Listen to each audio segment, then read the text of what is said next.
10 जुलाई को उत्तराखंड की बद्रीनाथ विधानसभा सीट और मंगलौर विधानसभा सीट पर उपचुनाव हुए थे। मंगलौर सीट पर बसपा विधायक के निधन के बाद ये सीट खाली चल रही थी, जबकि बद्रीनाथ सीट पर लोकसभा चुनाव से पहले कांग्रेस के विधायक भाजपा में शामिल हो गए थे।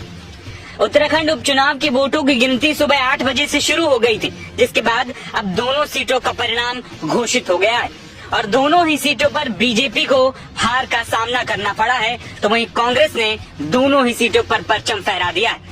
उत्तराखंड के मंगलौर सीट से कांग्रेस के काजी निजामुद्दीन 449 वोटों से चुनाव जीत गए हैं, यानी बीजेपी उम्मीदवार करतार सिंह भड़ाना और बसपा उम्मीदवार उबैदुर रहमान को हार का सामना करना पड़ा है।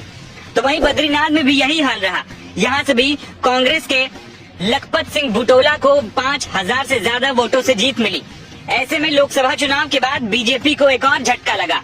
लेकिन हैरानी की बात तो ये है कि लोकसभा चुनाव में जिस राज्य में 5 की 5 लोकसभा सीट पर बीजेपी ने कब्जा जमाया था, वो विधानसभा उपचुनाव में मुंह के बल गिर गई है। सामने आए परिणामों के बाद कांग्रेस कार्यकर्ताओं में जश्न का माहौल है। कार्यकर्ता और नेता कांग्रेस कार्यालय पर पटाखे फोड़कर जश्न मना रहे हैं। जो जनादेश दिया है उसके लिए बद्रीनाथ की जनता का मैं बहुत बहुत धन्यवाद देना चाहता हूँ, अपने शीर्ष नेतृत्व का और अपने मेरे जो सहयोगी है, पार्टी के साथी लोग हैं और तमाम लोगों ने जिन्होंने प्रत्यक्ष अप्रत्यक्ष रूप से इस नैतिकता की लड़ाई में मेरा साथ दिया है, उन सब लोगों को इसका श्रेय जाता है।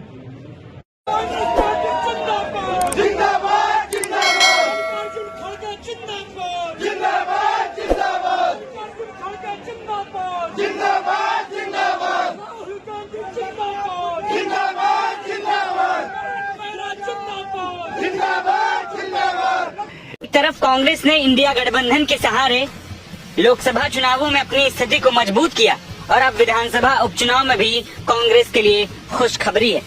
बता दें कि बहुजन समाज पार्टी यानी कि बसपा ने मंगलौर में कांग्रेस प्रत्याशी काजी निजामुद्दीन के खिलाफ पार्टी के विधायक सरवत करीम अंसारी के बेटे उबैदुर रहमान को चुनावी मैदान में उतारा था। अंसारी का निधन हो जाने के कारण ये सीट खाली हुई थी। तो वहीं भारतीय जनता पार्टी ने गुज्जर नेता करतार सिंह भड़ाना को मैदान में उतारा। वहीं बद्रीनाथ में भाजपा के राजेंद्र भंडारी और कांग्रेस उम्मीदवार लखपत सिंह बुटोला के बीच सीधा मुकाबला था, लेकिन कांग्रेस उम्मीदवार ने अंत तक बढ़त बनाए रखी और 5224 वोटों से जीत दर्ज कर ली, यानी दोनों ही सीटों पर बीजेपी को करारा झटका लग गया। गौरतलब है कि मंगलौर सीट पर उपचुनाव के दौरान हिंसा हुई थी, जिसमें 4 लोग घायल हो गए। इस निर्वाचन क्षेत्र में 67.28% मतदान हुआ था। वहीं बद्रीनाथ सीट पर 47.68% मतदान हुआ और मतदान शांतिपूर्ण रहा था। वहीं सामने आए परिणामों के बाद बीजेपी की टेंशन बढ़ना लाजमी है।